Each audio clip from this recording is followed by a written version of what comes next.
With the new Intel Core Ultra series of processors out, you might be asking yourself, if you're building a streaming PC, do you go for the newest, most expensive option?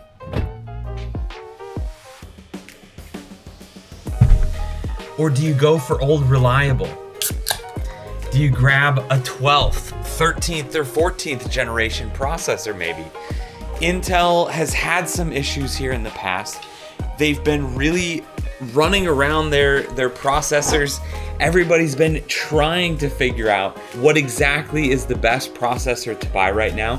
And I just wanted to sit down and have a conversation and talk through what might be the right processor for you to buy right now for your streaming PC. Now, I want to get it out there right away. I've always been a fan of Intel CPUs for streaming PCs.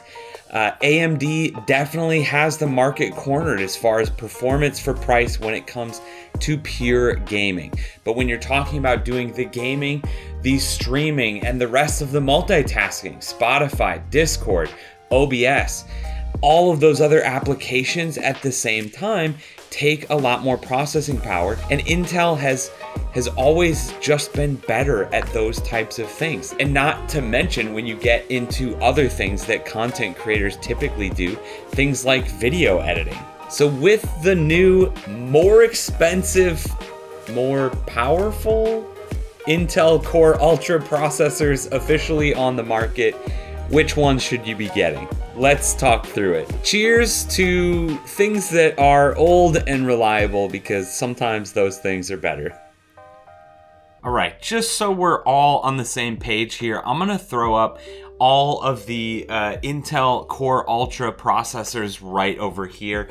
We've got the Intel Core Ultra 5 245K. This is the entry-level chip, the i5 equivalent of this generation, coming in right at about $309 right now. It has 14 cores, 6P cores, 8E cores. Then to take that a step higher, we've got the Intel Core Ultra 7 265K. This is the mid-range, the i7 theoretical alternative. Priced right around that $400 right now, is going to include 20 cores, 8 P cores and 12 E cores. And then of course up at that top of the line, we've got the Intel Core Ultra 9 285K, priced right in about that $589, $600. Being that flagship, this is about normal for that i9. Now the Core Ultra 9 processor, 24 cores, 8 P cores, and 16 E cores. This is going to be the highest thread count processor that Intel is going to be offering now.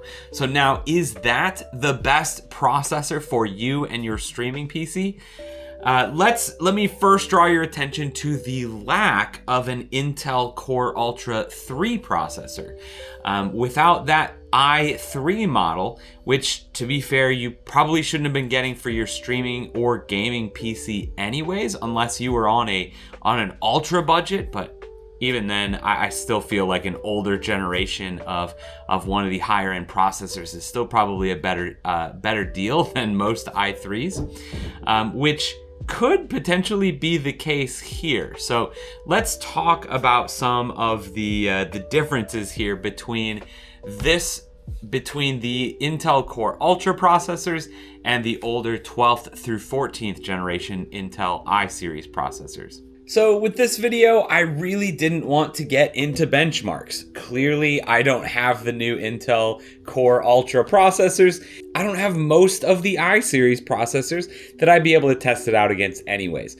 And to be fair, with my full-time job, I can guarantee that there are 100 other YouTube channels doing a better job of benchmarking these processors than I would be.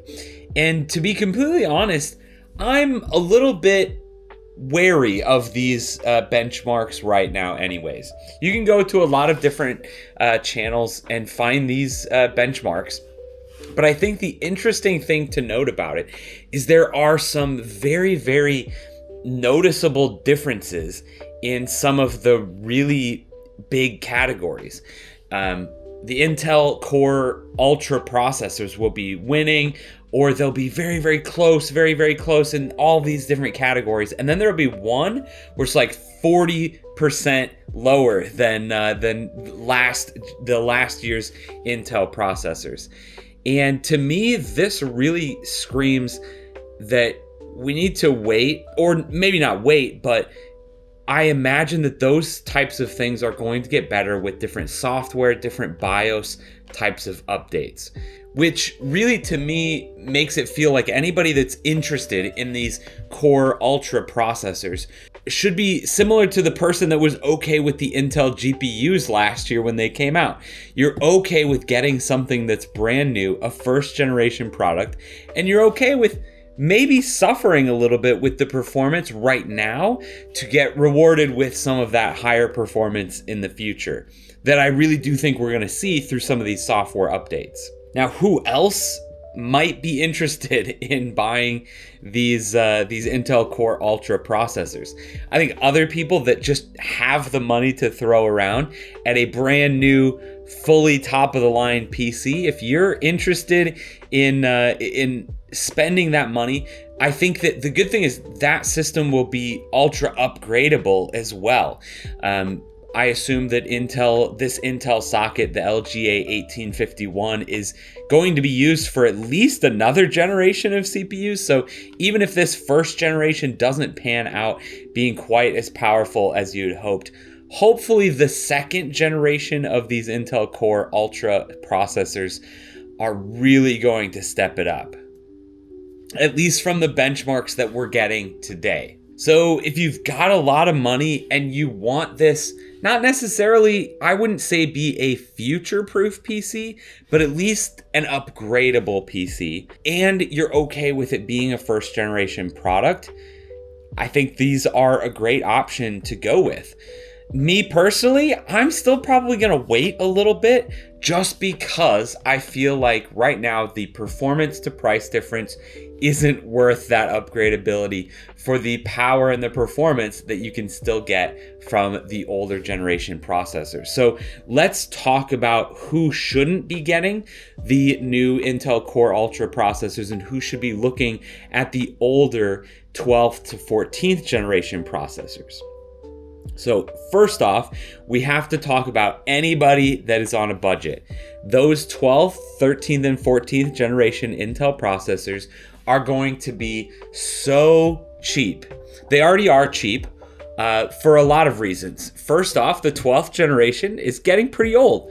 It's still pretty darn powerful. I'm personally running the 12900K in my system, and I have never once thought to myself, I wish I had upgraded this processor already. It's a great, great processor.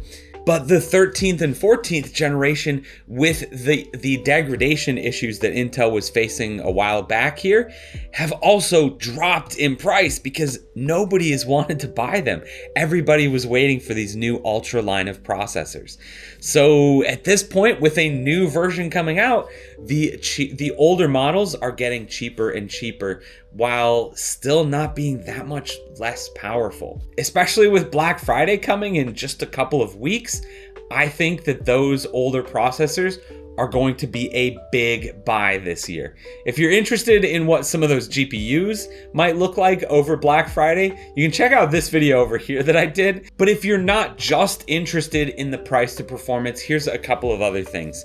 I also mentioned that this Intel Ultra Core series of processors is a first generation of sorts of this type of processor. And I think that is true to a point, right?